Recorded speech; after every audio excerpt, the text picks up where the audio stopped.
Coach Earl Bates, Southeast Guiford Falcons, just got through taking care of some business at Mount Tabor in the scrimmage. Coach, first of all, some of the good things you saw today from the Falcons. Early on, I thought we did some good things. We came here today to see if we could throw the football a little bit. We had a little success, but we would stall. And defensively, we played a lot of base defense, trying to see if our guys could understand base concept and play their gaps. And we got some things we got to work on there. But again, for the most part, we were pleased with our guys' effort early on. I think they got a little down on themselves as the scrimmage went on, but there's no need to panic right now, that's for sure. You think about it, I guess the defense this time of year should be a little bit ahead of the offense anyway, shouldn't it? They should be. And, Mount Tabor, they were sending some guys at us, and it's good.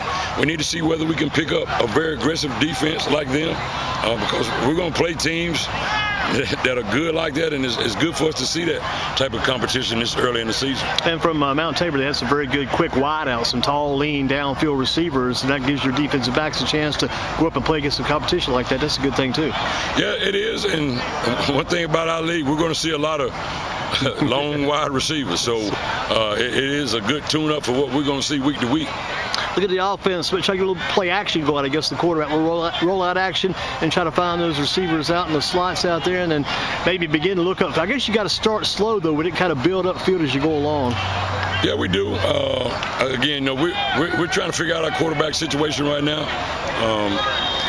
We got a couple guys that are competing for that position.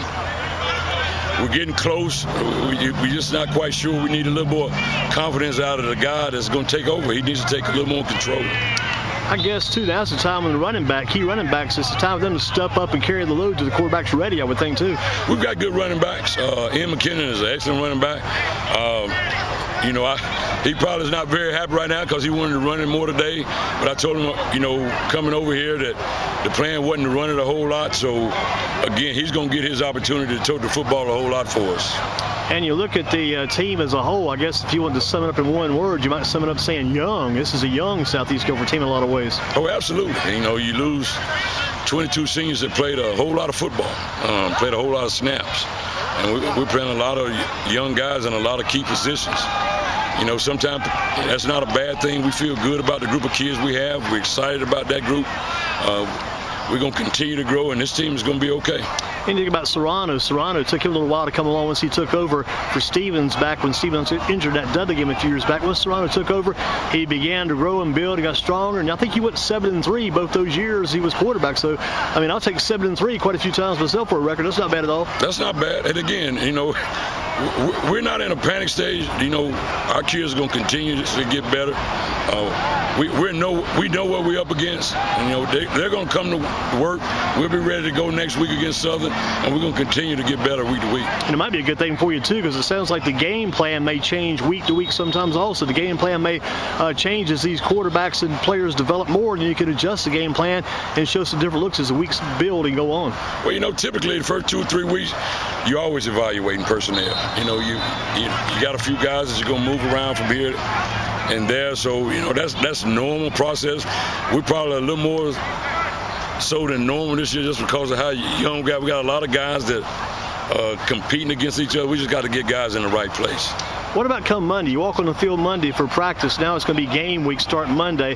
What's the things you tell the guys at practice? You told them some of that already today, getting ready for Monday. What are some things you tell them again on Monday about being ready for Southern Guiford coming up next week?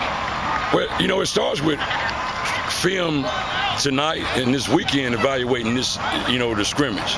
Evaluate my play, evaluate the things that I did today, and then, of course, we'll game plan for Southern on Monday and get a game plan together. But we got to correct some of the things that we're doing fundamentally first, and then we'll get into that game plan on Monday and Tuesday and Wednesday and be ready to go by the end of the week. And you talk about your team is young. I talked to Coach Boykin today down at Southern Guiford. Been hearing a lot about Southern Guiford. That's going to be kind of a young team, too, because they're inexperienced at quarterback. They got to develop their quarterback just like you do. Both you coaches are kind of in the same boat in that regard right now, trying to develop good young quarterbacks to lead the teams. Yeah, and, that's part of sports. Sometimes you got a veteran group, sometimes you got a mixture, and then sometimes you got a young group like we have right now. But again, you got to take what you have and make the best of it. Who are some of the leaders you might have on this team so far? I know sometimes when you look this thing over, the quarterback's not quite ready yet. He's developing, and some other players are developing. Who are some leaders that are stepping up? Because you got to have one or two, maybe three guys sometimes to step up and lead the team while this team is coming along. Well, you know, I mentioned Ian McKinnon, that running back. You know, he also plays linebacker. Kobe Ferguson is a returning senior. Tony Little is a returning senior. And then we got young guys up front that's doing a great job. You know, Michael Martin is doing a tremendous job up front. We got one senior up front, Kanan Steinick, that's doing a good job. So we've got guys in places that are stepping up. We just got to, again, continue to pull those young guys together and keep their head up, because we don't want them to get down on themselves just because things happen bad to them. And you got to teach those leaders, too. Don't be too hard on your teammates. Let these guys develop a bit, come along. Don't ride them too hard. Just give them time to develop, too. That's correct. You know, we want them all to be leaders. You know, some are more vocal than others, but, again, that's a process also. It's going to be a process, too, in that Metro 4A conference. It's going to be a tough conference again this season. It never lets up. The competition keeps getting tougher and tougher every year. So I know you've got to get ready for Southern Guilford now, but down the road you will have that conference schedule you'll be facing, and some good competition along the lines here in your conference again this year. Well, we do. You know, our first conference game, we open up with Grimsley. You know, I think, you know, everybody in our conference is chasing them, of course. And then after them, I think, you know, Northwest has got a lot of talented guys coming back. But I think, you know, if we continue to develop, we fit in the mix after that.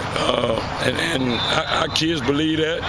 And we feel like if we, you know, can survive our non-conference schedule and continue to get better, we'll be okay. Tell you one thing, a lot of times the coaches talk about this, too. You hear so much about what about Grimsley, what about Northwest, what about Page? Those most important thing right now is Southeast Guilford. What about South? You got to focus on your guys and make sure your guys do the right thing and not worry as much about the other guys. So you actually go out head-to-head on the field with them, I guess.